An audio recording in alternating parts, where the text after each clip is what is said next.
और हमारी जीभ है और हमारी त्वचा है, इन्हें जो सेंस होगा वही सत्य है।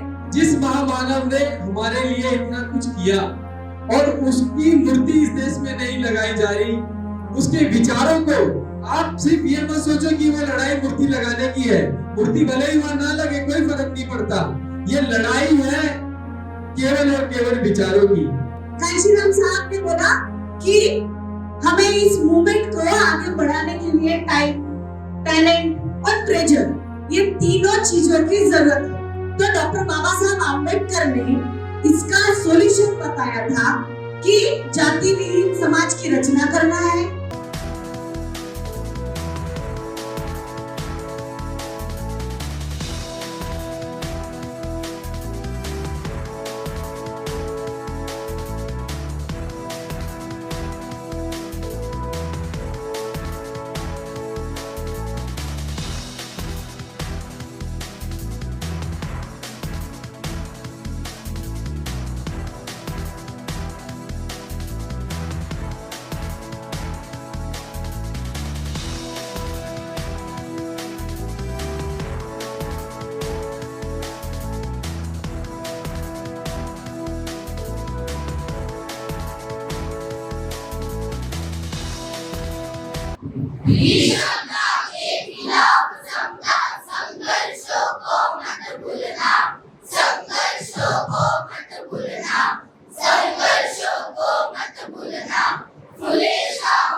अभियान के अंतर्गत 2588वीं बुद्ध जयंती के उपलक्ष्य में यह 7वीं बहुजन परिषद दिल्ली में आयोजित की गई है। आप सभी को 2588वीं बुद्ध जयंती की हार्दिक हार्दिक शुभकामनाएं। साथियों, कहीं हम भूल न जाए, इस अभियान के अंतर्गत अब तक महाराष्ट्र में कई विद्यार्थी परिषदों का, महिला परिषदों का, युवा परिषदों का और बहुजन परिषदों का सफलतापूर्वक आयोजन किया गया है और इसी श्रृंखला में आज यह 7वीं बहुजन परिषद महाराष्ट्र के बाहर दिल्ली में आयोजित की जा रही है। चरणबद्ध रूप से इस आंदोलन को व्यापक स्तर पर मजबूत करने के लिए हमें केवल एक गांव, एक जिला या एक राज्य में ही नहीं, बल्कि उद्देश्य से 7वीं बहुजन परिषद महाराष्ट्र से बाहर दिल्ली में आयोजित की गई है।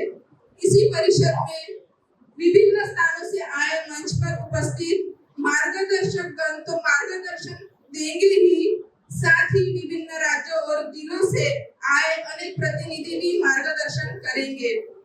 इन सभी मार्गदर्शनों के माध्यम से यह परिषद मानवतावादी आंदोलन को गति देने के लिए महाराष्ट्र से बाहर दिल्ली में सहायक सिद्ध होगी। इसी आशा और अपेक्षा के साथ मैं अपनी प्रस्तावना यही समाप्त करती हूँ।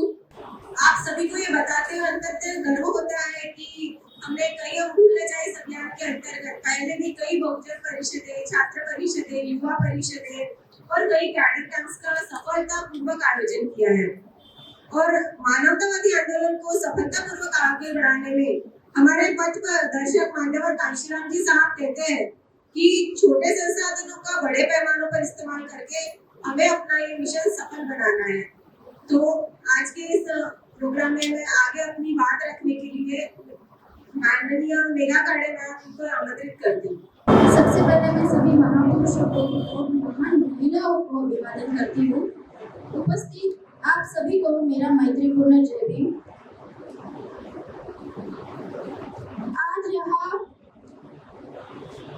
बुद्ध जयंती तथागत गौतम बुद्ध की जयंती 2588वीं जयंती के उपलक्ष्य में आज हम यहाँ 7वीं बहुजन परिषद का आयोजन यहाँ हो रहा है। बहुजन परिषद मतलब क्या? हमें पहले इस शब्द का जो अर्थ है वो समझना बहुत जरूरी है। बहुजन परिषद मतलब कोई भी एक समाज का व्यक्ति न होके हम SC, ST, OBCs या फिर माइनॉरिटीज भी, इन सभी का जो एक संगठन होता है और होना चाहिए, इसे हम कहते हैं बहुजन परिषद। हम देखते हैं कि महापुरुष जो होकर गए हैं उन्होंने जो कार्य किया है उनके हम बोलेंगे फल आज हम खा रहे हैं। हम आज प्रगत हो गए हैं और इसका परिणाम जो है उन्होंने संघर्ष किया है और हम बोलेंगे उनका फल जो है आज हम खा रहे हैं। फिर हमारी क्या जिम्मेवारी होगी और हमारा इतिहास क्या है ये जानना बहुत जरूरी है। अगर मैं भगवान बुद्ध के बारे में बात करूं तो हमें यह भूलना नहीं चाहिए कि हमें बुद्ध धर्म दिया किसने, मतलब दिया गया है किसने? तो बाबा साहब ने हमें ये बुद्ध धर्म दिया है, ये हमें कभी भी भूलना नहीं चाहिए। बाबा साहब ने बुद्ध धर्म ही क्यों सिलेक्ट किया, उन्होंने वो ही क्यों चुना, ये भी समझना बहुत जरूरी है। बाबा साहब ने सभी जाति धर्मों का अभ्यास किया, लेकिन समानता का जो स्थान है, समानता की जो हम बोलेंगे क्रांति जो सबसे पहले जो अगर कोई किया हो तो गौतम बुद्ध है। और कैसी क्रांति? बाबा साहब इसकी रचना जब करते हैं तो 3 ग्रंथ में बाबा साहब ने इसकी रचना की हुई है। पहला ग्रंथ बुद्ध एंड हिज धम्मा, दूसरा है रिवॉल्यूशन एंड काउंटर रिवॉल्यूशन मतलब क्रांति और प्रतिक्रांति, और तीसरा है बुद्ध एंड कार्ल मार्क्स। इन तीनों ग्रंथों में बाबा साहब ने बुद्ध के विचारों को डिवाइड करके उसकी रचना की है। हमें दिखता है बुद्ध एंड हिज धम्मा में हमें क्या बताया गया था, कैसी कहानी रची हुई थी, तो हमें यह दिखता है कि हमने सुना भी होगी, ये कथा है, हम बोलेंगे कथा है, तो कैसी? हमें यह बताया गया कि बुद्ध ने गृह त्याग कैसे किया, तो हमें यह बताया गया कि बुद्ध ने एक बीमार व्यक्ति देखा, बुद्ध ने एक वृद्ध व्यक्ति देखा और बुद्ध ने मृत व्यक्ति देखा और उनके मन में बहुत परिणाम हुआ और उन्होंने गृह त्याग कर दिया। अब हम इस कथा को, अब यहाँ बैठे सभी को हम लोगों को ये कथा पता है, लेकिन रियलिटी क्या है? तो बुद्ध कहते हैं जो मेरा निर्णय है उसकी सजा मेरे परिवार को नहीं मिलनी चाहिए और लड़ाई में तो मैं सहभाग नहीं करूंगा, परंतु मैं देश छोड़ के या राजपाट छोड़ के चला जाऊंगा। बुद्ध इस कारण से राजपाट छोड़ते हैं, गृह त्याग करते हैं। ये कहानी, ये सच्ची कहानी है, ये हमें समझने की जरूरत है। और फिर आप सभी को पता है बुद्ध ने सत्य की जो डेफिनेशन है, बुद्ध सत्य की डेफिनेशन करते हैं कि जो हमारे ऑर्गन्स है जैसे कान, नाक, आंखें और हमारी जीभ है और हमारी त्वचा है, इन्हें जो सेंस होगा वही सत्य है। और ये सत्य बताने के लिए उन्होंने एक भिक्षु संघ तैयार किया और महिलाओं के लिए तो उन्होंने समानता का स्थान दे दिया। वो कैसे? तो भिक्षुनी संघ भी उन्होंने तैयार किया। जिस तरह से पुरुष वर्ग जो है मुंडन करते हैं, चीवर पहनते हैं, उसी तरह से महिलाएं भी मुंडन करेगी और चीवर पहनेगी। और इस तरह से हमें दिखता है कि बुद्ध ने पुरुष के बराबर महिलाओं को भी स्थान दिया। और सत्य जो है भिक्खु संघ और भिक्खुनी संघ बना के बड़े पैमाने पे हमें दिखता है कि इस विचारों का प्रचार प्रसार वो करते गए। कौन सा विचार? समता, स्वतंत्रता, बंधुत्व और शांति। इस तत्वों के आधार पर उन्होंने पूरे भारत भर हमें दिखता है कि प्रचार प्रसार किया। और यही हमें दिखता है कि इसके बाद जो है सम्राट अशोक का जब काल आता है, कलिंग के युद्ध के बाद फिर उनका मत परिवर्तन होता है, शस्त्र वो त्याग देते हैं और वो बुद्ध धर्म के जो है वो इम्प्लीमेंट करने लगते हैं। मैं आपसे यही अनुरोध करती हूँ कि महापुरुषों को संघर्ष जो है उसका प्रचार प्रसार करना, उनके विचारों का प्रचार प्रसार करना बहुत ही जरूरी है और ये सब हम बड़ी जिम्मेवारी से करेंगे। इसी आशा के साथ यही सब अपनी वाणी को विराम देती हूँ। सभी को जय भीम, जय भारत। मुझे बहुत आनंद हो रहा है कि यहाँ बच्चों की अधिकाधिक संख्या दिख रही है और बच्चे हमारा ये जो महापुरुषों का कारवा जरूर आगे बढ़ाएंगे। अब इस मंच पे मैं संबोधि सोम कुमार इनको आमंत्रित करना चाहूंगी कि वो मंच पर आकर अपनी बात रखें। हम तैयार हो रहे हैं, कई सालों से बच्चों को तैयार कर रहे हैं, तो ये एक सबसे छोटे बच्चों में से एक है। हिंदी में शायद वो बात नहीं रख पाएगी, मराठी में बात रखेगी। आपसे अनुरोध है कि उसको ध्यान से सुने, जो कहना चाह रही है समझने की कोशिश करें, ठीक है? सर्वांना मैत्रीपूर्ण जय हो। कन्या पूर्ण जय इस अभियान के अंतर्गत आज इथे 7वी बहुजन परिषदचे आयोजन केले आहे। तर मी आज सम्राट अशोक यांच्याबद्दल बोलणार आहे। प्रसिद्ध इतिहासकार एच.जी. वेल्स म्हणतो, जगामध्ये स्वतःला राजे महाराजे म्हणणारे हजारो होऊन गेले, पण खऱ्या अर्थाने जिचे नाव जगाच्या इतिहासामध्ये लिहिले आहे ते म्हणजे सम्राट अशोक। याच्याबद्दल आज मी थोडक्यात बोलणार आहे। सम्राट अशोक यांचा जन्म इसवी सन पूर्व 304 मध्ये चैत्र शुक्ल अष्टमीला झाला होता। इसवी सन पूर्व 272 मध्ये राज्याभिषेक झालेल्या सम्राट अशोकांनी इसवी सन पूर्व 232 पर्यंत म्हणजे 40 इयर्स हे साम्राज्य व्यवस्थित पद्धतीने सांभाळले। जगाच्या इतिहासामध्ये ज्या ज्या सम्राटांनी आपल्या कर्तृत्वाची छाप पाडली, त्या सम्राटांमधून मौर्य वंश सम्राट अशोक याचा फार मोठा स्थान आहे। सम्राट अशोक हे केवळ भारताचे सम्राट नव्हते, तर एक शूद्र होते आणि त्यांचा समाज हा शूद्रांनी उभारलेला साम्राज्य होता। सम्राट अशोकांचा मुलगा महेंद्र व मुलगी संघमित्रा यांनी भारताबाहेर श्रीलंकेत जाऊन तेथील राजाला व प्रजेला बौद्ध धर्माची शिकवण दिली व अनेक भिक्खूंना युरोप व आफ्रिकेच्या प्रदेशात पाठवून बौद्ध धर्माला भारताबाहेर पसरवण्यास सुरुवात झाली। सम्राट अशोकांनी कलिंगचे युद्ध पार पाडल्यानंतर जिंकलेल्या रणनगरांची व शहरांची पाहणी केली। त्यावेळेस त्यांनी पाहिले फक्त इकडे तिकडे पडलेले प्रेताचे ढीग, दुर्गंध, जळलेली शेती, घरे व मालमत्ता हे पाहून अशोकांचे मन उदास झाले व ते म्हणाले, यासाठी का मी युद्ध जिंकले, हा विजय नाही तर पराजय आहे, असे म्हणून त्यांनी स्वतःला विनाशाचे कारण मानले। बायका, मुले व इतरांची हत्या कशासाठी व यात कसला पराक्रम, असे ते स्वतःला प्रश्न विचारू लागले। एका राज्याची संपन्नता वाढवण्यासाठी दुसऱ्या राज्याचे अस्तित्व हिरावून घ्यायचे। या कलिंगच्या युद्धानंतर शांती, अहिंसा, प्रेम, दया ही मूलभूत तत्त्वे असलेला बौद्ध धर्माचा मार्ग सम्राट अशोकांनी अवलंबला। सम्राट अशोकांनी आपले टीका फरमानात म्हटले, त्यांचे सन्मान करते त्यांना कुठल्याही वेळेस भेटू शकतात। जरी ते भोजन कक्षात असेल, मंत्रिमंडळासोबत असेल व बगीचात आराम करत असले तरी त्यांना प्रजेच्या महत्त्वपूर्ण समस्या लगेच सांगाव्या। सम्राट अशोकांनी फक्त माणसांसाठी नाही तर प्राण्यांसाठी सुद्धा हॉस्पिटल, विहिरी, झाडे व औषधी वनस्पतीची लागवड करण्यात आली होती। सम्राट अशोकांनी राजेशाहीच्या मार्गातील लोकशाहीच्या मार्गातील सर्व अडथळे दूर केले व लोकशाहीचा मार्ग सुरक्षित केला। अशा या महान राजे सम्राट अशोकांचे राज्य म्हणजेच आपल्या महापुरुषांचे स्वप्नाचे राज्य आणण्याकरिता संघर्ष करू लागले। एवढे बोलून मी इथेच थांबते। सर्वांना जय भीम। के सारे लोग, सारे विद्यार्थी वगैरह अपने ये मौज मस्ती में है, तो कोई एंटरटेनमेंट करता है, इधर जाता है, कोई उधर जाता है, अपने दोस्तों के साथ कोई रहता है। तो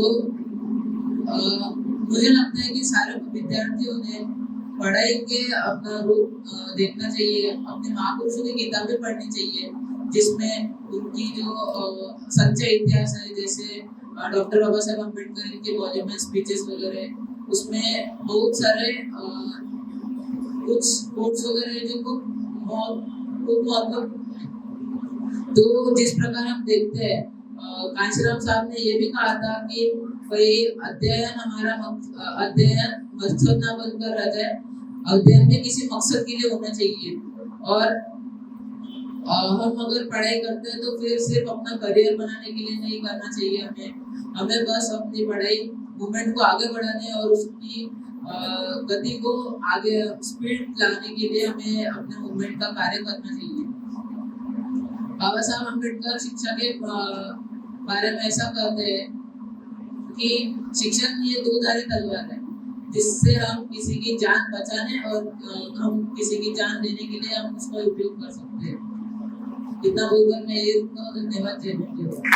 बाबा साहेब डॉक्टर आम्बेडकर नागपुर के कस्तूरचंद पार्क में 25 और 26 दिसंबर 1946 को आयोजित अखिल भारतीय अनुसूचित जाति छात्र परिषद के सम्मेलन में विद्यार्थियों के मन में दो बातें भर रह जाते थे, वो मैं आपको आज बताना चाहती हूँ। पहली बात हम यह सिद्ध करें कि केवल व्यक्तिगत सुख के मार्ग पर नहीं चलना चाहते, बल्कि अपने समुदाय को उस दिशा ले जाना चाहते जहाँ वे मुक्त हो, मजबूत हो और सम्माननीय हो। यदि यह विद्यार्थी बहुजन परिषद अपने अस्तित्व को बहुत ऊंची से रखता रह पाएंगे, मुझे विश्वास है कि यह करेंगे। आज मैं इतना ही कहना चाहता हूँ कि अपने भविष्य के निर्माण हेतु वर्तमान सुविधाओं बल्कि आशंकाओं को भी त्याग करने को तैयार रहना। इसी बात के साथ मैं अपनी बात को यही रोकता हूँ। जय हिंद, जय भारत। अभी मेघा ताई ने बताया कि शाक्यों और पोलियो इनके बीच में रोहिणी नदी के संघर्ष के कारण जो संघर्ष हुआ था, उसके लिए तथागत गौतम बुद्ध इनको घर त्याग करना पड़ा, गृह त्याग करना पड़ा। और वो गृह त्याग करने के बाद 6 साल तक ज्ञान की प्रतीक्षा करते रहे। जो ज्ञान उनको संपादन हुआ, उन्होंने सबसे पहले अपने 5 परिव्राजकों को जाके बताया, उसका प्रचार प्रसार किया। सभी को हम लोग देखते हैं कि हमारे महापुरुष जो हैं, सभी महापुरुष अपना गृह त्याग करके आए हुए हैं। हमारे कांशीराम जी, माननीय कांशीराम जी साहब, इन्होंने पूरा 24 पन्नों का पेजेस में अपना पत्र लिखकर अपने घर में बताया था। हमारे महापुरुष जो है, उन्होंने घर त्याग किया। इसीलिए हम लोग देख रहे हैं कि हम लोग इस तरह से जीवन जी पा रहे हैं। क्या अभी हमने कभी सोचा है कि अगर उन्होंने ऐसा नहीं किया होता तो हम लोग कहाँ होते थे? हमारे महापुरुषों ने जो कार्य किया है, उसी के कारण हम लोग यहाँ पे हैं। लेकिन क्या हम लोग उनके प्रकार कुछ कर रहे हैं? क्या हम लोग अपने समाज के लिए टाइम टैलेंट दे रहे हैं? अगर नहीं दे रहे हैं तो कम से कम हमें इसका विचार करना चाहिए। हम लोगों ने देखा है तथागत गौतम बुद्ध, इन्होंने अपने जो उपदेश है, उस उपदेश को सारे जग भर में प्रचार प्रसार किया है। अभी सबोदी ने बताया कि सम्राट अशोक, इन्होंने अपना लड़का और लड़की दोनों को बाहर देश में श्रीलंका में भेजा था प्रचार और प्रसार करने के लिए। उसी तरह सारा जग भर हमारे बुद्ध धम्म का प्रचार प्रसार हुआ था। उसी का उपदेश देते समय सबसे पहली बार बुद्ध तथागत गौतम बुद्ध, इन्होंने अपने उपदेश देने के जो क्लासेस होते थे, उसमें महिलाओं का समावेश किया। सबसे पहले उन्होंने महिलाओं को जब शुरुआत हुई थी, तो हम लोग देखते हैं कि जो सीरीज महिलाओं के लिए शुरू हुई है, तो महात्मा ज्योतिबा फुले, इन्होंने सबसे पहले सावित्री बाई को पढ़ाया और उसी के चलते हम लोग देखते हैं कि सारी महिलाएं जो है वो शिक्षित हो चुकी हैं। और ये शिक्षित महिलाएं अभी हम लोग देखते हैं कि उन महापुरुषों को कहीं तो भी भूल रही है। हमारा शीर्षक ही है, कहीं हम भूल ना जाए। क्या हमें ऐसे करना चाहिए? तो बिल्कुल नहीं करना चाहिए। हम लोग देखते हैं कि राजर्षि छत्रपति शाहू जी महाराज, इन्होंने जो लड़कियों के लिए, सबके लिए जो शिक्षण जो है, जो एजुकेशन है, उस पर एजुकेशन जो है वो उस पर 1 रुपया दंड लगाया था। उस समय जिस समय लोगों को खाना तक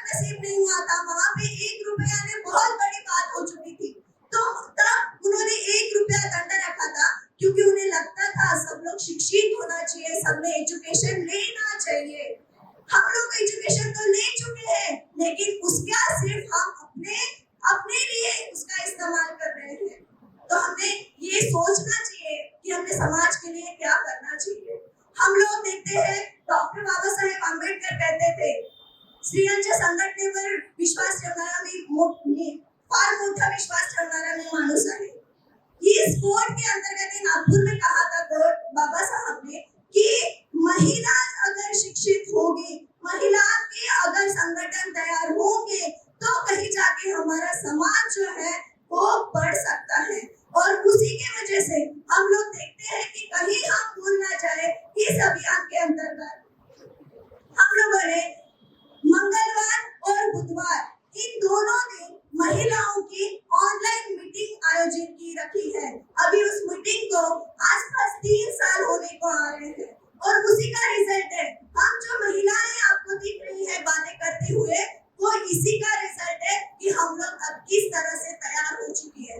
तो मुझे ऐसे लगता है कि दिल्ली में भी जो महिलाएं हैं उन्होंने भी अपनी एक ऑनलाइन मीटिंग करनी चाहिए और उसमें खुद को जो विषय मिलते हैं उसके लिए तैयार करना चाहिए, ताकि वो यहाँ पे जो दिल्ली में हम लोग इतनी अभी संख्या है उससे डबल संख्या, ट्रिपल संख्या कर सके। हम लोग बहुजन परिषद कर रहे हैं, हम लोगों ने बहुजनों को एकत्रित लाना है। बहुजन यानी अभी मेघा ताई ने बताया कि सारे लोग जो SC ST माइनॉरिटीज जो लोग हैं सबको हमने एकत्रित करना है, तभी जाके ये कारवा जो है वो आगे बढ़ सकता है।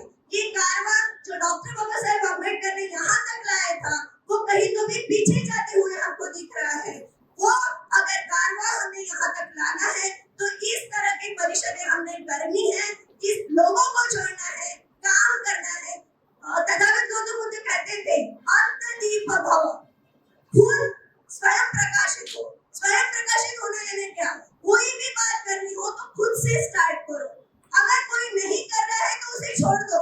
खुद से अगर कोई बात आप लोग स्टार्ट करते हो तो कारवा चलेगा। माननीय काशीनाथ जी साहब कहते थे, अकेला चला था जाने में मंजिल, लोग जुड़ते गए, कारवा बढ़ता गया। चलो तो इसी के साथ दोस्तों हम लोग अपना कारवा बढ़ाते हैं और इसी तरह से बहुजन परिषदें हम लोग लेते रहेंगे।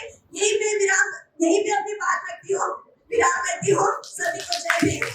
7वीं बहुजन परिषद यहाँ दिल्ली में कई बोले जाए कि अभियान के अंतर्गत आयोजित किए। इसके लिए सबसे पहले मैं दिल्ली की टीम को बधाई देता हूँ कि उन्होंने इतने बड़े पैमाने पे ये बहुजन परिषद यहाँ आयोजित की है। दोस्तों, कहीं हम भूल न जाए कि टीम सभी महापुरुषों के विचारों का प्रचार और प्रसार महाराष्ट्र में कर ही रही है, लेकिन ये पहली बार ऐसा होता है कि हम दिल्ली महाराष्ट्र के बाहर या दिल्ली में आप सबके सामने टीम महापुरुषों के विचारों का प्रचार और प्रसार कर रही है। दोस्तों, बाबा साहब ने 18 मार्च 1956 को आगरा में अपने भाषण में कहा था कि मुझे पढ़े लिखे लोगों ने धोखा दिया। तो बाबा साहब ने ऐसा क्यों कहा? तो बाबा साहब कहते हैं, जो भी सुविधाएं लेके महापुरुषों की जो चढ़वट चलाए उन्होंने, उनकी सुविधाएं लेके, जैसे आरक्षण हो गया, सभी नौकरी कर रहे हैं और नौकरी करके सभी लोग अपना ही घर भरने में लगे हैं। जो महापुरुषों ने त्याग किया है वो सब भूल गए। तो बाबा साहब ने कहा था कि वो जो नौकरी पेशा लोग हैं, जो बुद्धिजीवी लोग हैं, उनका ये प्रथम कर्तव्य है कि वो जिस समाज में वो आए, जो समाज से बिलोंग करते हैं, वो समाज की उन्नति के लिए कार्य करें। लेकिन ऐसा हमें दिख नहीं रहा। बाबा साहब ने कहा था कि मेरे आजू बाजू में सिर्फ लड़कों की भीड़ लगी है और वो अपने सिर्फ टोंगे भरने में लगी है, यानी अपना पेट पालने में लगी है। तो हमें जो भी बुद्धिजीवी लोग हैं, हम बहुजन समाज के लोग हैं, इनका ये प्रथम कर्तव्य है कि महापुरुषों के जो कार्य है उनका प्रचार प्रसार करें और जो अपने समाज के निचले वर्ग में जो भी लोग हैं जिनको ये महापुरुषों के विचार मालूम नहीं है, उनका प्रचार उन लोगों तक करें ताकि उनके कार्य उन तक पहुंच सके और वे भी जान सके कि महापुरुषों ने हमको मानव बनने के लिए कितना त्याग और संघर्ष किया। क्योंकि हम लोग सब जानते हैं कि डॉक्टर बाबा साहब अम्बेडकर ने हमारे लिए क्या किया है, इसलिए आज हम लोग यहाँ उपस्थित हुए हैं। और कुछ दुख की बात ऐसी भी है कि कुछ लोगों को ये नहीं पता कि डॉक्टर बाबा साहब अम्बेडकर ने हमारे लिए क्या किया है, और उसी अज्ञानता के कारण आज हमारे देश में और हमारे समाज में इतनी बुराइयां और अत्याचार बढ़ गए हैं। और यदि ये पता होता कि डॉक्टर बाबा साहब अम्बेडकर ने हमारे लिए और हमारे समाज के लिए हमें पैरों पे खड़ा करने के लिए रात दिन संघर्ष किया, यहाँ तक कि अपने बीवी बच्चों का और उससे भी ज्यादा अपने व्यक्तिगत जीवन का और उतना ही नहीं अपनी तमाम खुशियों का सबका बलिदान हमारे लिए किया, वो इसलिए दुख में रहे ताकि हम लोगों को सुखी और चैन मिल सके। वो इसलिए दुख में रहे ताकि आज हम लोग अपने घरों में आराम से सो सके। हम लोग अक्सर देखते हैं दोस्तों कि हमारे समाज के अंदर कहीं पे दिल्ली हो, क्योंकि हम दिल्ली में हैं तो दिल्ली में अमूमन हम कम घटनाएं देखते हैं, लेकिन दिल्ली से अलग कहीं हमारे समाज को सिर्फ चप्पल पहनने के पीछे मारा जाता है, चप्पल पहनने के लिए पीछे। कहीं हमारे समाज को घोड़ी पर चढ़ने के लिए मारा जाता है, कहीं हमारे समाज को इसलिए मारा जाता है कि उसने अच्छे कपड़े क्यों पहने। और इतना ही नहीं, सिर्फ इसलिए कि यह इस जाति का है उसके साथ घोर अन्याय और अत्याचार किया जाता है, नौकरियों से निकाल दिया जाता है। और यदि ये पता चल जाए कि ये इस जाति की महिला है तो वो चूकते नहीं है उसके साथ दुर्व्यवहार करने के लिए। ये सब पता है हमारे साथ क्यों होता है? क्योंकि हमारे अंदर इस बात का एहसास ही नहीं है कि वो हमारा अपना है। हम सोचते हैं कि हमारे साथ तो कुछ नहीं हो रहा, तो हम उस अन्याय के खिलाफ इकट्ठा क्यों हो। दोस्तों, हम लोगों की जो लड़ाई है और डॉक्टर बाबा साहब अम्बेडकर ने जो सपना देखा, वो सपना ये देखा कि सबसे पहले हमारे अंदर जो स्वाभिमान है अपनी माताओं और बहनों के प्रति और अपने समाज के प्रति, वो स्वाभिमान हमारे अंदर होना चाहिए। और यदि वो स्वाभिमान हमारे अंदर नहीं है तो हम लोग क्या करेंगे?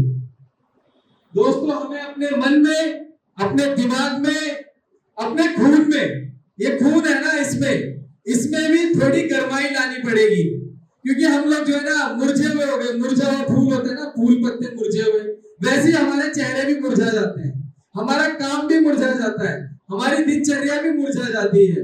हमारे को हमारे अंदर जो है युवा होने के नाते जोशीला होना चाहिए थोड़ा सा।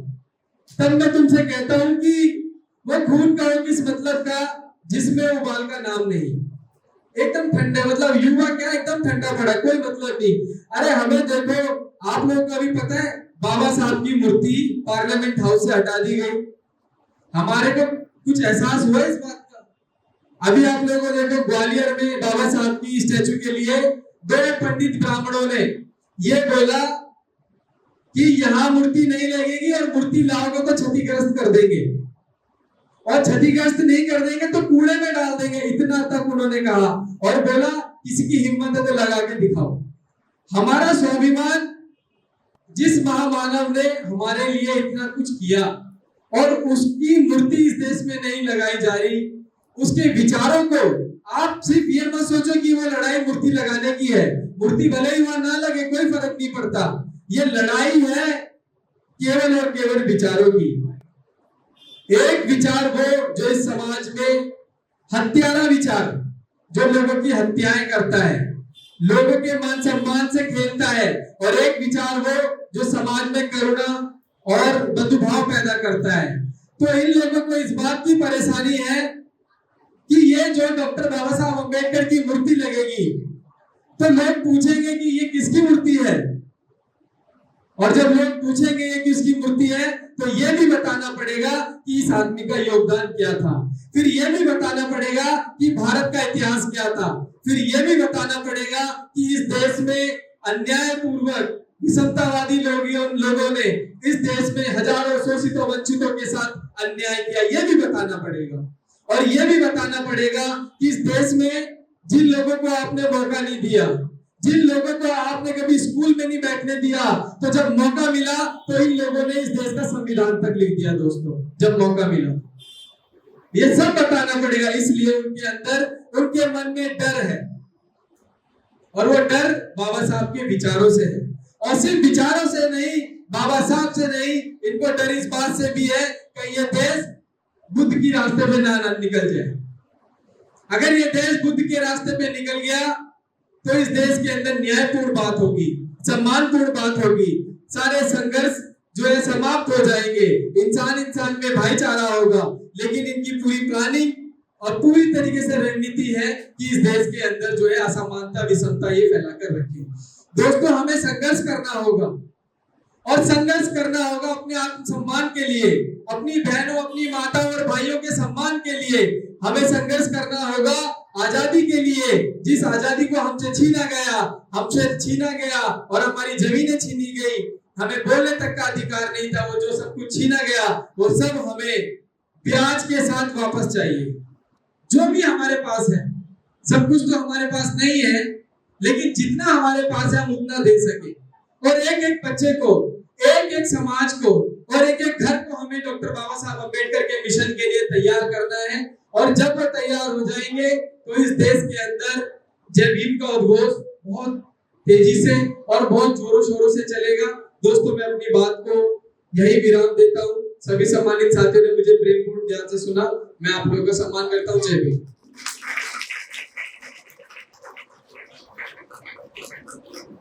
धन्यवाद माननीय एडवोकेट सुरेंद्र कुमार सर, आपने हमें समाज की जो आज की हालात है उसके बारे में अवगत कराया कि सच में बाबा साहब ने कितने त्याग और बलिदान देकर जो आज हमें ये हक और अधिकार दिलाया है, उसका भी आज कितना हनन होते हुए हम देख रहे हैं, फिर भी हम कुछ नहीं कर पाते। तो हमें अपने समाज को जागरूक करना होगा और खुद भी जागृत होना पड़ेगा, तभी हम समाज को भी जागृत कर पाएंगे। तो आज के इस मंच पर अपने विचार रखने के लिए मैं माननीय एडवोकेट अश्विनी मोल इनको आमंत्रित करती हूँ। तो आज हम इस कगार में आके खड़े हैं। मेरे पहले बहुत मेरे साथियों ने इसके ऊपर बातें रखी हुई है, लेकिन फिर भी मैं मेरी बात यहाँ से ही शुरू करूंगी कि हम लोग बहुत दूर तक तो आए हैं, लेकिन महापुरुषों ने जो सोचा है वहां तक अभी भी नहीं पहुंचे, और वहां से अभी भी बहुत दूर है। आज अगर ये सोचते हैं तो इसका मतलब ये नहीं है कि हम लोग कुछ कर नहीं पाएंगे, क्योंकि कांशीराम साहब का एक स्टेटमेंट याद आता है कि तमन्ना यदि सच्ची हो तो हजारों रास्ते निकल आते हैं। तमन्ना यदि सच्ची हो तो हजारों रास्ते निकल आते हैं, वरना बेहतरीन बहाने निकल आते हैं। तो बहानेबाज समाज है हमारा, क्योंकि आज जो 50 लोग दिल्ली से आए हैं तो बहुत लोगों को भी बताया होगा, ज्यादा लोगों को बताया होगा, जो इनविटेशन कार्ड है वो बहुत सारे लोगों में बांटे गए होंगे, लेकिन सिर्फ कुछ थोड़े लोग जो है वो कार्यक्रम में आए हैं, उन्होंने कार्यक्रम का हिस्सा बना है। तो हमें ये जानना पड़ेगा कि हमारे लोग तो बहुत हैं जो डॉक्टर बाबा साहब के नाम पे जय घोष कर देंगे, रास्तों पर चलेंगे, आंदोलन करेंगे, मूर्तियां भी खड़े करेंगे, लेकिन अगर बाबा साहब का काम करने के लिए किसी को बोल दिया जाए तो वो करने के लिए वो 2 गज पीछे चले जाएंगे। और इस समाज में कांशीराम साहब जब ये समाज का बताते हैं, 4 लोग बताते हैं, हमारे समाज में 4 लोग हैं, कुछ लोग बास्टर्ड है, अम्बेडकरवादी जब वो बोलते हैं, कुछ बास्टर्ड अम्बेडकरवादी बोलते हैं, कुछ 2 चीते अम्बेडकरवादी बोलते हैं, कुछ भोले वाले अम्बेडकरवादी भी हैं। तो इस समाज में ऐसे बहुत सारे लोग हैं, लेकिन सब लोग थोड़ा थोड़ा कुछ देना चाहते हैं। बाबा साहब का नाम करने के लिए, बाबा साहब का काम करने के लिए थोड़ा थोड़ा कुछ देना चाहते हैं, लेकिन पूरा नहीं देना चाहते। कांशीराम साहब ने बोला कि हमें इस मूवमेंट को आगे बढ़ाने के लिए टाइम, टैलेंट और ट्रेजर, ये तीनों चीजों की जरूरत है। अब कुछ लोग टाइम दे सकते हैं, कुछ लोग ट्रेजर दे सकते हैं और कुछ लोग टैलेंट दे सकते हैं। इसमें से कुछ लोग एक चीज दे सकते हैं, कोई 2 दे सकते हैं, लेकिन 3 चीजें देने वाले बहुत थोड़े से लोग हैं। और यदि ये तीनों चीज सभी मिलके दे जाए तो हमारा समाज जो है, जो बाबा साहब चाहते थे कि हमें हमारे घरों की दीवारों पे लिखना है कि हमें इस देश का शासक बनना है, ये जो छोटे मोटे आंदोलन, रास्ते पे जाना, ये सारी चीजें जो है वो छोटे मोटे लोग कर रहे हैं, आज भी रास्ते पे जा रहे हैं, लेकिन उसमें से जो आउटकम है, जो रिजल्ट है, वो हमें नजर नहीं आता। आज हम लोग देखते हैं कि कहीं हम भूल ना जाए, इसका नाम बहुत लोगों ने पहली बार भी सुना हो सकता है। ये कांशीराम साहब ने इसकी शुरुआत की थी, उन्होंने ये आंदोलन चलाया था, तो इसका अर्थ सभी ने बता दिया कि हमारे महापुरुषों का संघर्ष हमें भूलना नहीं चाहिए, उनका सच्चा इतिहास हमें भूलना नहीं चाहिए। लेकिन अगर आज हम देखते हैं तो हमारे बच्चों के पढ़ाई से लेके सारे जो भी आज सोशल जो मीडिया है या टीवी है, सभी में देखा जाता है कि ये इतिहास ही बदला जा चुका है और बदल रहे हैं, आज भी बदल रहे हैं। लेकिन इसका सॉल्यूशन अगर हम देखते हैं तो रास्ते पे खड़ा होना या जोर से चिल्लाना, इसका रिजल्ट, इससे कोई रिजल्ट नहीं आने वाला, तो उसके लिए काम करना पड़ेगा। अब सब मिलके अगर ये सोचते हैं, बहुत सारे लोग हैं, बहुत सारे संगठन हैं, बहुत सारी पार्टियां भी है, सभी बोलते हैं कि भारत का संविधान है, बाबा साहब ने लिखा है, हमारा है, हमारा है, सब बोल रहे हैं कि ये हमारा है संविधान, बाबा साहब ने लिखा है। पहले बोलते नहीं थे, आज तो हर कोई बोल रहा है कि संविधान की वजह से ये है, संविधान की वजह से वो है। लेकिन एक एग्जाम्पल के तौर से बताना चाहूंगी कि एक छोटा सा गांव है, एक छोटे से गांव में बहुत सारे लोग रहते हैं और वहां पे कुछ लोगों के यहाँ पे चोरी हो जाती है, और चोरी होने के बाद कुछ लोग पुलिस स्टेशन चले जाते हैं रिपोर्ट लिखवाने।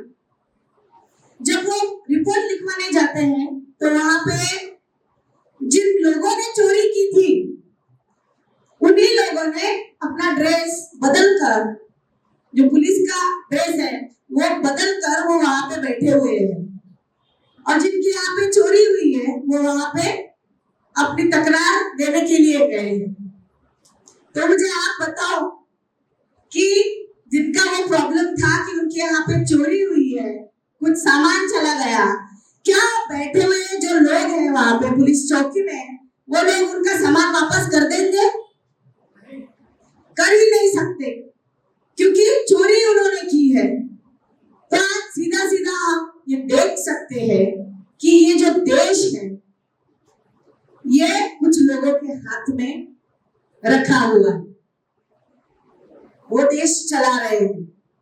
और आज हम हमारे न्याय, हमारा अधिकार, ये सब मांगने के लिए सिर्फ उनके पास में जा रहे हैं कि जैसे न्यायालय है, हमारे कुछ केसेस चल रही है, हमारे सर यहाँ बैठे हुए हैं, तो हमारी कुछ यहाँ पे प्रॉब्लम्स है, हमारे लोग जा रहे हैं कोर्ट में, जा रहे हैं पुलिस स्टेशन में, जा रहे हैं, उन्हीं के लोग वहां पे बैठे हैं, तो क्या वो हमें न्याय देंगे? दे ही नहीं सकते। कुछ भी प्रॉब्लम हो जाए हमारे लोग अगर वहां पे चले जाते हैं, उनके छोटे छोटे, जैसे अभी मैडम हॉस्पिटल में है, जो डीन रहते हैं वहां पे, अगर हमारे कुछ डॉक्टर्स हैं, उनकी कुछ प्रॉब्लम हो गई, वो चले जाएंगे वहां पे, लेकिन अगर डीन उनका है तो उनकी प्रॉब्लम कभी भी सॉल्व नहीं होगी, उनके लिए कुछ भी नहीं हो सकता। तो डॉक्टर बाबा साहब आम्बेडकर ने इसका सॉल्यूशन बताया था कि जाति विहीन समाज की रचना करना है, सबसे इंपॉर्टेंट काम वो बताया था। अगर जाति नहीं रहेगी तो ये जो भेदभाव है वो भी मिट जाएगा, और जिसके कारण ये लोग हमारे ऊपर अन्याय कर रहे हैं ये खत्म हो जाएगा। अब हमें ये समझना पड़ेगा, अभी मेरे पहले साथियों ने सभी बताया कि आई रमाई का जो भी संघर्ष हुआ, सारे महापुरुषों ने जो भी संघर्ष किया, क्यों करना पड़ा उनको? हमारे देश में एक वर्ण व्यवस्था, जाति व्यवस्था, चातुर्वर्ण व्यवस्था, ये मनुवादी व्यवस्था, इस नाम से एक व्यवस्था चलती थी कुछ सालों पहले। हम क्यों आज बुद्ध का नाम ले रहे हैं? इस कड़ी में जब बुद्ध को जोड़ा गया तो इस देश में ही नहीं, देश के बाहर बहुत सारे कंट्रीज में बुद्ध को माना जाता है, लेकिन ये भी मानना पड़ेगा कि बुद्ध को हम लोग जैसे बताते हैं, जैसे बाबा साहब देते हैं, लेकिन बाकी कंट्रीज में हमें बुद्ध वैसे नजर नहीं आते, ये भी हमें एक्सेप्ट करना पड़ेगा। तो जब ये इतिहास ही बुद्ध से शुरू होता है तो चातुर्वर्ण व्यवस्था कैसी थी ये भी बताना पड़ेगा। तो चातुर्वर्ण व्यवस्था में ब्राह्मणों ने सबसे पहले खुद को रखा, उसके बाद में क्षत्रिय, फिर वैश्य, फिर शूद्र, ऐसी एक चातुर्वर्ण व्यवस्था के नाम से जानी जाती थी, जिसमें पहले 4 वर्ण थे, और फिर बाबा साहब जब समझाते हैं तो वो बताते हैं कि इसमें अवर्ण में अति शूद्र और उसके नीचे महिलाओं का भी समावेश है। अब यहाँ पे हमें समझना पड़ेगा कि ये जो पंचम वर्ण है उसमें जो ब्राह्मण है वो सिर्फ 3% है। ये 3% के जो लोग हैं उन्होंने क्या किया, ये सारा जो देश है, इस देश में सबसे बड़ी चेयर पे हमें जाके बैठना है और सारा कंट्रोल हमें हमारे हाथ में रखना है, और इसी के लिए कहीं हम भूल ना जाए, इस अभियान के अंतर्गत ये जो कार्यक्रम अभी छोटे छोटे चल रहे हैं, आज महाराष्ट्र में चल रहे था, आज ये यूपी में चल रहा है। 2588वीं जयंती आज मनाई जा रही है, तो इतनी पुरानी बातों में जाकर हम क्या हासिल करेंगे, ऐसा प्रश्न मन में उठ सकता है।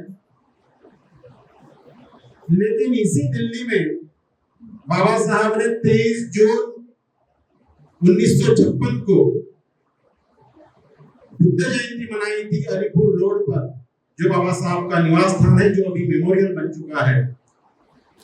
वहां पर बाबा साहब ने बुद्ध जयंती ली थी उनके निवास स्थान पर, और ये कहा था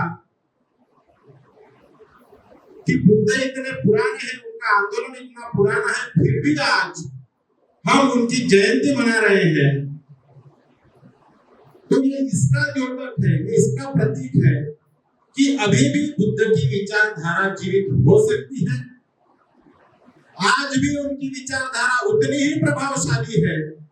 इसलिए किसी ने ये नहीं समझना चाहिए कि बुद्ध पुराने हो चुके हैं, बुद्ध की विचारधारा पुरानी हो चुकी है, बुद्ध आज भी उतने ही प्रासंगिक है। ऐसी बात बाबा साहब उस बुद्ध जयंती पर करते हैं, और बाबा साहब की इस बात का संदर्भ लेते हुए आज हम ये देख सकते हैं कि भले ही बुद्ध 2588 साल पुराने हो चुके हो, लेकिन फिर भी उनका संघर्ष, उनका आंदोलन उतना ही प्रासंगिक है। इसलिए हमारे मन में यह प्रश्न उठना ही नहीं चाहिए कि बातें पुरानी हो चुकी है, इतिहास पुराना हो चुका है, तो हमने उसको क्यों याद करना चाहिए। इतिहास के संदर्भ में और बाबा साहब बोलते हैं, काठमांडू में 4थी विश्व बौद्ध परिषद थी, वहां पर भी बाबा साहब बोलते हैं कि आंदोलन की जो विचारधारा है यह हमारे समाज के कर्णपटल पर बारंबार दोहराते रहनी चाहिए। इसलिए इतिहास को दोहराना और भी प्रासंगिक हो जाता है। बुद्ध ने जो आंदोलन शुरू किया था उसका इतिहास, यानी बुद्ध का आंदोलन कहाँ से शुरू हुआ, जो महाभिनिष्क्रमण जिसको कहा जाता है या गृहत्याग जिसको कहा जाता है, तो वो क्यों हुआ, बुद्ध का आंदोलन कैसे चला, कैसे आगे बढ़ा। अभी हमने बहुत से वक्ताओं ने जो अभी बताया उनसे हमने सुना है। तो बुद्ध ने जो आंदोलन छेड़ा था, बुद्ध के आंदोलन के करीबन 2,500-3 हजार साल पहले इस देश में वर्ण व्यवस्था थी, और वर्ण व्यवस्था के माध्यम से जो चातुर्वर्ण व्यवस्था हम जिसे कहते हैं, इस वर्ण व्यवस्था के माध्यम से एक विषमतावादी व्यवस्था पैदा की गई थी, और यह विषमतावादी व्यवस्था मानव को मानव न समझते हुए मानव को अनेक समाज में विभाजित कर दिया गया था इस व्यवस्था के तहत। तो बुद्ध को ये कतई पसंद नहीं था, इसलिए बुद्ध ने आंदोलन छेड़ा। बुद्ध का कहना था कि सभी मानव एक समान हैं, सभी ने स्वतंत्रता, समता, बंधुता, न्याय, इस तत्वों पर जो समाज आधारित हो उस समाज में सभी ने रहना चाहिए। ऐसे समाज की निर्मित होनी चाहिए कि जिस समाज में स्वतंत्रता, बंधुता, न्याय, शांति ये सब मौजूद होना चाहिए। ऐसी व्यवस्था का निर्माण करना पड़ेगा, ऐसा बुद्ध चाहते थे, और इसके खिलाफ संघर्ष जारी हुआ। संघर्ष जो किया गौतम बुद्ध ने, वह बिना हथियार के किया, बिना खून बहाए किया, इसलिए उनका आंदोलन विश्व में आज भी हम देखते हैं कि बिना एक खून का कतरा बहाए हुए भी बुद्ध ने जो परिवर्तन करके दिखाया, वह दूसरा एग्जाम्पल दुनिया में नहीं है। इतना अनूठा और यूनिक बुद्ध का आंदोलन है। तो बुद्ध का आंदोलन चलता है, सभी को ऐसा लगता है कि बुद्ध एक शांति के प्रतीक है, बुद्ध एक शांति प्रिय व्यक्ति रहे हैं, और उनको भगवान का भी दर्जा दिया गया है बहुत से साहित्य में। लेकिन बाबा साहब इसका खंडन करते हैं। बाबा साहब बताते हैं कि बुद्ध ये सिर्फ शांति के प्रतीक नहीं है। क्रांति और प्रतिक्रांति का इतिहास जब बाबा साहब ये ग्रंथ लिखते हैं, तो बाबा साहब बताते हैं कि बुद्ध सिर्फ शांति के प्रतीक नहीं है, बल्कि मैं ये मानता हूँ बुद्ध तो क्रांति के प्रतीक है। बुद्ध ने बहुत बड़ी क्रांति की है, जो विद्यमान व्यवस्था थी उसको पलटने के लिए विचारों के माध्यम से जो क्रांति की है, वो सबसे बड़ी क्रांति बुद्ध ने की है। इसलिए बुद्ध क्रांति के प्रतीक है। अगर बुद्ध शांति के प्रतीक थे, तो इस भारत में बुद्ध का विरोध क्यों हुआ?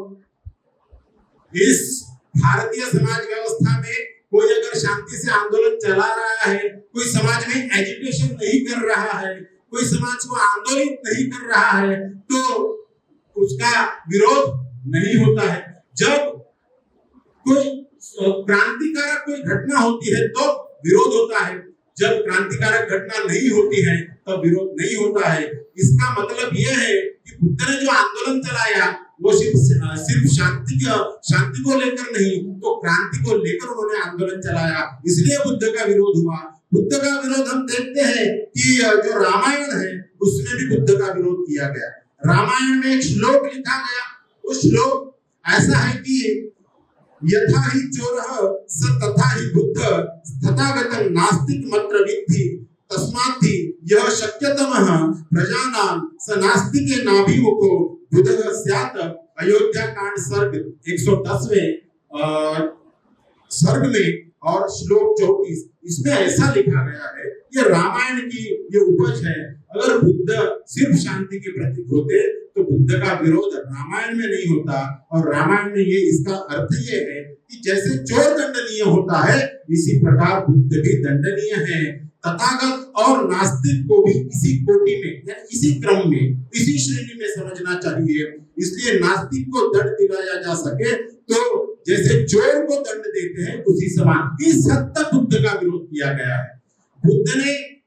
बुद्ध और उनका धम्म, इस ग्रंथ में बाबा साहब ने लिखा है कि बुद्ध का आंदोलन किस तरह का था। Book number 2 part 3 chapter 6 verse यानी धम्मपद 20 इसमें लिखते हैं, बाबा साहब लिखते हैं बुद्ध के बारे में कि बुद्ध ये कहते थे, मेरे धम्म का उद्देश्य अविद्या को नष्ट करना है। अविद्या का मतलब है कि दुख के अस्तित्व विषयक अज्ञान होना। इसलिए बुद्ध का आंदोलन किस तरह का था ये भी बाबा साहब हमें उस ग्रंथ में बताते हैं जिसका नाम है द बुद्धा एंड हिज धम्म। तो बुद्ध के आंदोलन के ऊपर ही हम देखते हैं कि बाद में जो महापुरुष आए हैं, अब अविद्या के खिलाफ बुद्ध का आंदोलन था, असमानता के खिलाफ था, गुलामी के खिलाफ था, अन्याय के खिलाफ था, अशांति के खिलाफ था। तो उनका आंदोलन बुद्ध के बाद अनेक महापुरुषों ने चलाया। उनके फिर क्रम में आते हैं चक्रवर्ती राजा सम्राट अशोक। उन्होंने अभी वक्ताओं ने तो बताया है, कलिंग युद्ध हुआ, बाद में जो उन्होंने देखा कि रणभूमि पर जो खून और मांस का जो कीचड़ है वह देख के द्रवित हो गया और बाद में वो उनका हृदय परिवर्तन हो गया। उन्होंने धम्म अपना लिया, अपने राज्य का शासन उन्होंने फिर धम्म के आधार पर उन्होंने चलाया और इस हद तक लेके गए बुद्धिज्म को कि अपने जम्बू द्वीप पर पूरा उन्होंने बुद्धिज्म फैला दिया और सभी लोग तभी बौद्ध हुआ करते थे। सिर्फ भारत ही नहीं तो अफगान से लेकर बर्मा तक जितने भी देश थे उन देशों में बुद्धिज्म का प्रचार और प्रसार किया। परिश्रम करने के पीछे उद्देश्य जो है वह साफ साफ हमारे महापुरुषों के आंदोलन को आगे बढ़ाने का है और इस आंदोलन को आगे बढ़ाने के लिए जो जो चीजें करनी जरूरी है उपलब्ध संसाधनों का उपयोग करके वह बातें की जा रही है। अब बात यह है साथियों कि कई बार हमें समझ में नहीं आता कि हम क्या कर रहे हैं, क्यों कर रहे हैं और आंदोलन किस तरह से चला रहे हैं या फिर आंदोलन चलाना मतलब भी क्या है या फिर बुद्ध ने कैसा आंदोलन चलाया। आज बुद्ध जयंती के उपलक्ष्य में हम बात कर रहे हैं तो बुद्ध के जीवन में भी, उनके जीवन संघर्ष में भी हमारे वक्ताओं ने जो जानकारी दी तो हम देखते हैं कि बुद्ध ने एक संघर्ष किया, आंदोलन चलाया और उस आंदोलन के चलने के कारण हमारे देश में ही नहीं तो देश के बाहर भी पूरे विश्व में मानव जाति का कल्याण हुआ। साथियों, अगर हमारे देश के परिप्रेक्ष्य का अगर हम बात करते हैं आज कि आज हमें क्या करना है तो तब हमें बुद्ध का रिलेवेंस जो है वो समझ में आएगा कि बुद्ध की आज जरूरत है या नहीं है, यह भी जरूर जानना। जब तक हम यह नहीं जानेंगे तो बुद्ध हमारे पास रहेगा फिर भी उसका इस्तेमाल कैसे करेंगे। तो बुद्ध के विचार अगर हमारे पास में है तो उसको इस्तेमाल करना हमें तभी आएगा जब हमें पता हो कि उसका इस्तेमाल क्या होता है। 24 सितंबर 1944 को मद्रास के भाषण में बाबा साहब कहते हैं कि इस देश का इतिहास दूसरा तीसरा कुछ ना होकर बुद्धिज्म और ब्राह्मणिज्म इनके बीच का संघर्ष है। तो साथियों, यह संघर्ष क्या है? यह वैचारिक संघर्ष है, यह लड़ाई है। यह लड़ाई सत्य क्या है इस बात के लिए है कि सत्य क्या है। और एक ब्राह्मणवादी विचारधारा है, वह कहती है कि जो कुछ लिखा है किताबों में, जिनको हिंदू धर्म ग्रंथ कहा जाता है, तो वेदों में, पुराणों में जो कुछ भी धर्म ग्रंथों में लिखा है वही सत्य है, उसके अलावा और कुछ भी सत्य नहीं है। लेकिन बुद्ध नहीं ऐसा कहते। बुद्ध क्या कहते हैं? बुद्ध लोगों की बुद्धि को चैलेंज करते हैं। वो कहते हैं कि अगर आपकी बुद्धि को पटता है, अगर आपको ठीक लगता है तो ही आप इसे मानो, अन्यथा मत मानो। सत्य के परिप्रेक्ष्य में बुद्ध यह कहते हैं, अगर आप किसी भी बात को जान सकते हो, उसको जांच सकते हो, तो ही उसकी सत्यता मानो, अन्यथा मत मानो। मैं सिर्फ कह रहा हूं इसीलिए आप उसको मत मानो। आप भी इसे आत्मा कर देखो।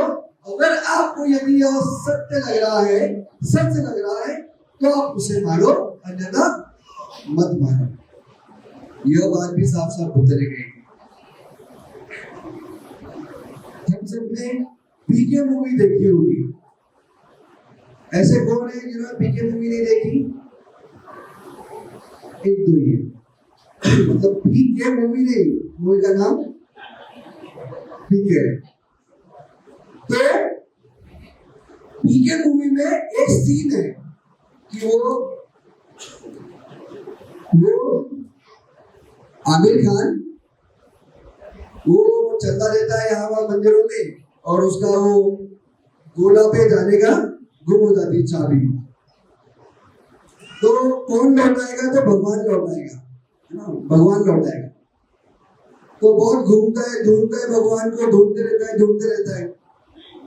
अगर आपको एक सीन याद हो, वो एक शंकर बना होता है आदमी और वो उसके पीछे भागता है, उसको पकड़ता है, बोलता है कि मेरी चाबी मेरे को दो, मेरी चाबी मुझे दो। तब वो क्या कहता है, शंकर जैसे हूबहू दिखने वाला आदमी वो क्या कहता है कि मैं वो नहीं हूं। पीके जो है ना, वो उसको समझ कम थी ना, यह सारी चीजें होती, उसको समझता नहीं था। तो वो क्या कहता है, मैं ये, वो फोटो देखता है, उसका चेहरा देखता है, मैच हो रहा है, अरे ये तुम तो फोटो में हो, आप ऐसे कैसे बोल सकते हो कि आप नहीं हो? अगर वही शंकर यहाँ पर स्टेज पर खड़ा होकर, दिल्ली में होता है मंडली जो आती है ना, तो अलग अलग भगवान बनकर आते हैं, होता है सब कुछ, है ना। तो वो जो बोलेंगे मान लेते हैं, लेकिन उसी शंकर को फिर पीके ने पकड़ा तो बोलते मैं नहीं हूं। हमारे देश में यही होता है। क्या होता है? कोई अच्छे इंसान का भेष पहन के आ जाता है, अच्छे इंसान के वेश में आ जाता है, और उसके बाद मान लेते हैं। जैसे वो कोई व्यक्ति शंकर की एक्टिंग कर रहा था, वो स्टेज पर एक्टिंग कर रहा था, हमको सबको पता है कि स्टेज से उतरने के बाद में वो नहीं है जो बता रहा था, जो यहाँ पर बन रहा था। लेकिन हमारे जीवन में जो लोग होते हैं, हमारे आस पड़ोस में रहने वाले, उनको पहचानने में हम भूल कर देते हैं। और जब बहुत बड़ा सदमा लगता है ना, झटका लगता है, तब पता चलता है अरे आज मुझे इसकी असलियत पता चला। असलियत मतलब क्या? सच। यही सच समझने में हम भूल करते हैं, और हमें मूर्ख बनाने के लिए अलग अलग फंडे इस्तेमाल किए जाते हैं। तो बुद्ध इस बात पर काम करते हैं कि सत्य को जानो, सत्य को पहचानो, और बुद्ध ने जीवन भर क्या काम किया, उनको सत्य कैसे पहचाना जाए वो सिखाया। उसी को एनलाइटमेंट कहेंगे ना। प्रबुद्ध मतलब क्या हुआ? एनलाइटमेंट मतलब ज्ञान प्राप्त हुआ, मतलब क्या? अगर मुझे मोबाइल का ज्ञान प्राप्त हुआ, मतलब मोबाइल इस्तेमाल करना है और उसमें क्या है क्या है मुझे समझा, तब ज्ञान प्राप्त हुआ। कोई भी चीज, वैसे ही किसी चीज को अगर परखना हम सीख गए तो हम कहेंगे ज्ञान प्राप्त हुआ। बीमारी पकड़ना सीख जाते तभी उसको डॉक्टर कहेंगे तो डॉक्टर का ज्ञान प्राप्त हुआ, डॉक्टरी का। तो ऐसे ही समाज की समस्या पर रिसर्च किया, और रिसर्च करने के बाद में उसका उपाय बताने वाले सबसे पहले बुद्ध थे। कहीं हम भूल न जाए, इस अभियान के अंतर्गत आज 7वीं बहुजन परिषद का आयोजन तथागत बुद्ध इनकी 2528वीं जयंती के उपलक्ष्य में की गई थी। तो आज के इस परिषद के प्रमुख मार्गदर्शक, आज के अध्यक्ष अम्बेडकर आंदोलन के अभ्यासक माननीय एडवोकेट अतुल पाटिल सर, इनका मैं तहे दिल से शुक्रिया करती हूँ, क्योंकि आज इन्होंने इतना अच्छा मार्गदर्शन किया है। इससे हमें ये पता चलता है कि हमारे बहुजन मूवमेंट क्या है और हमें इस पे कैसे चलना चाहिए और क्या कार्य करना चाहिए। इससे हमें, इनके मार्गदर्शन से हमें बहुत अच्छी से प्रेरणा मिलती है। तो हमें आशा करती हूँ कि आप लोगों को भी प्रेरणा मिली होगी। कि आप इस मोमेंट पे कैसे काम करेंगे। इसलिए मैं एडवोकेट अतुल पटेल सर का बहुत बहुत शुक्रिया अदा करती हूँ। आज के हमारे प्रमुख मार्गदर्शक माननीय एडवोकेट रितेश पाटिल सर, इन्होंने भी हमें अच्छे से मार्गदर्शन दिया है, इसलिए मैं इनका भी धन्यवाद अदा करती हूँ। और आज के माननीय एडवोकेट प्रमुख मार्गदर्शक माननीय एडवोकेट इंजीनियर बाबू रत्नाकर सर, इनका भी मैं धन्यवाद अदा करती हूँ। माननीय एडवोकेट अश्विनी नायमोल, इन्होंने भी हमें अच्छे से मार्गदर्शन दिया है, इसलिए मैं इनका भी धन्यवाद अदा करती हूँ। और माननीय एडवोकेट सुरेंद्र कुमार सर, इन्होंने भी हमें मार्गदर्शन किया, मैं इनका भी धन्यवाद अदा करती हूँ। और उपस्थित रहकर आप सभी ने हमें सहयोग किया है, इसलिए आप और आज के इस बहुजन परिषद के अन्य वक्ता doctor Sangeeta Bodhalkar madam, Megha Kale madam, Ajay Meshram sir, Kajal Meshram madam, engineer Sandeep Kamble sir, engineer Vilas Kumar Uke sir, संबोधि Somkumar और तन्मय वानखेड़े, रजत मेश्राम, इन सभी ने आज के विषय पर आज यहाँ पे अपना मत व्यक्त किया है, इनका भी मैं आभार मानती हूँ। और उपस्थित रहकर आपके सहयोग, आप सभी ने सहयोग किया, इसलिए आपका धन्यवाद अदा करती हूँ। यह सभागृह उपलब्ध करने के लिए समिति के अध्यक्ष श्री कृष्ण तंवर सर, इनका भी मैं शुक्रिया अदा करती हूँ।